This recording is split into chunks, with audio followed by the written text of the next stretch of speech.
is the end of April, which means it's time for a monthly update. Thanks for joining me for another monthly update. My name's Ben Price. This is what I was up to in the month of April. April 1st had me flying out from Calgary to Toronto, Toronto to Miami to join the Valiant Lady. I was on for 2 weeks. It was a quick contract compared to the other contracts that I've done for Virgin. Usually they like to book for about a month at a time. This one just on and off really quick, 2 weeks, 15 days I suppose. I joined on the 2nd, got off on the 16th. It was really fun. Nothing of note really going on during the contract, just a standard contract, doing shows in the manor. I will say, Ava and I, a friend of mine that I met on board, we discovered on my previous contract on the Valiant Lady that we both just started playing chess, and we had a few late night chess games. It was just the best time for us to meet up. So I've recently started playing chess. I'm horrible at it. She beat me. I would say we played, I don't know, 6 games and she beat me in 5 of them. I think I only won on the one game because she was tired or wasn't paying attention. I don't know. She's very good. I'm not that good, but we keep playing. We play on the app all the time, and I'm currently in a game with her now. Probably gonna lose because she's just that good. I don't know why she keeps playing with me, but it is what it is. I have fun. But that's pretty much all that went on for the contract from the 2nd to the 16th. On April 16th, I was originally meant to fly from the Valiant Lady to Tenerife to join the Resilient Lady. However, something happened. That contract, the first week of this contract got canceled, and I was able to fly home, which is good and bad. Obviously, lost contract, loss of pay, but it was Easter, so I got to spend some time at home during Easter, and this is always a fun time for me because Easter is a fun holiday.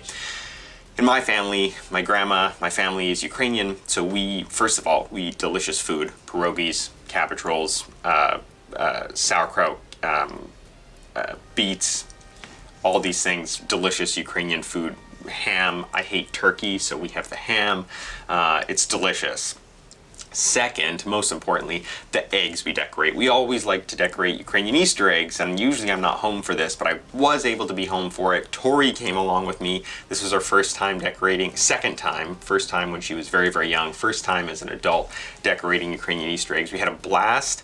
I decorated one, and when you decorate a Ukrainian Easter egg, you draw on it, you draw your design with pencil. You cover the parts that you want to stay white with wax, then you dye it, and you go from lightest to darkest. And as they come out of the lighter colors, you color those parts with wax or fill in those parts with wax that you want to stay that color. Then you stick it back in a darker shade of dye and come out and continue that process until you've reached the black dye. Got all the way through this process. It's a very tedious process.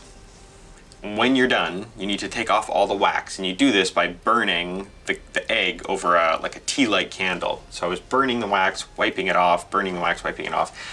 There must have been an air pocket inside the egg, because we boil them. Traditionally, you would poke a small hole on both sides and blow it out. Easier just to boil. We're not going to keep these. It's just a fun thing we're doing.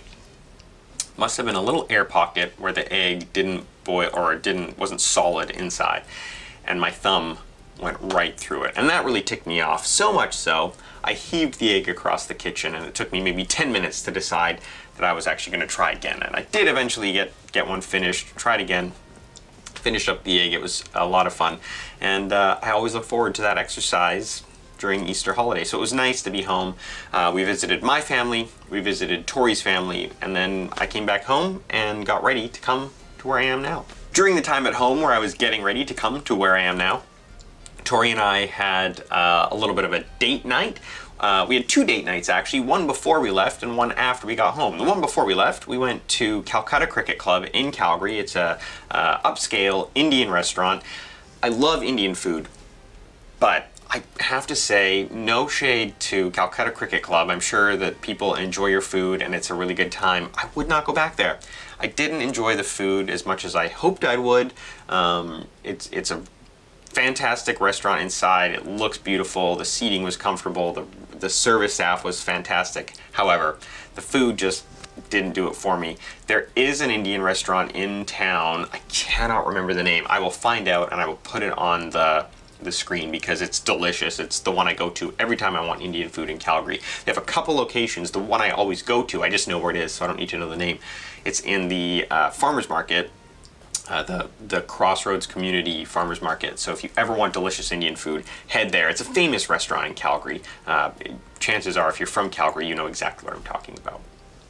Date night number 2. This is a really fun date night idea if you're in Calgary and you love magic, because there's a new bar that opened up called Prohibition Speakeasy, and on Tuesday nights they have a walk-around magician. They have table magic.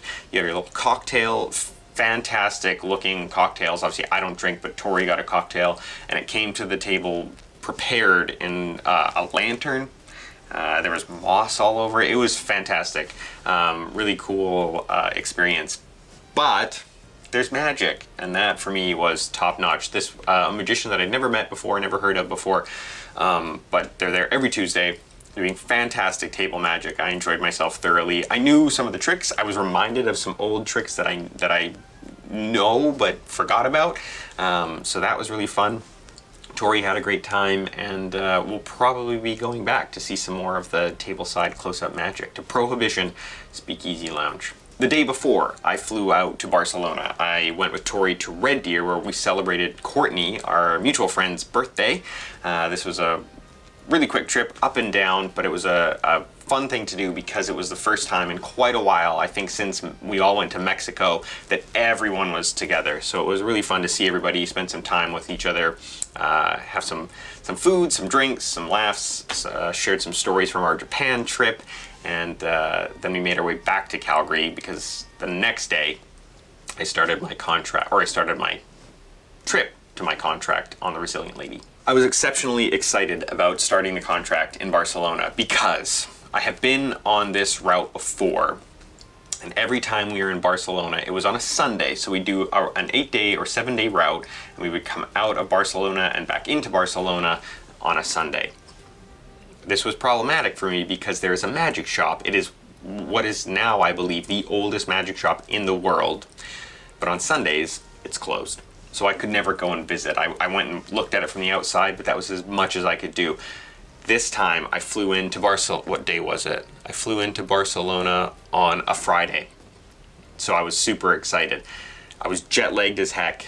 Flew in, got in at 2:30, had struggled to find my luggage because it didn't come in on the regular, belt. It wasn't on the oversized belt. It was on some other belt on the other side of the airport. So that was kind of annoying. By the time I got out of there, it was about 4 o'clock. The shop closes at 7. Got to my hotel, plugged in my phone, charged it up because it was nearly dead, and I didn't want to walk all the way there and then have to find my way back without a phone, without GPS. That would have been a disaster.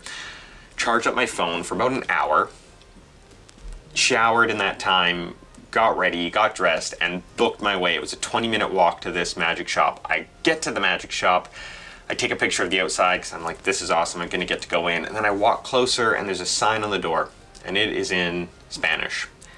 And I don't read Spanish, so I was a little disappointed because I thought it said they were closed. However, it didn't. It said push, we're open.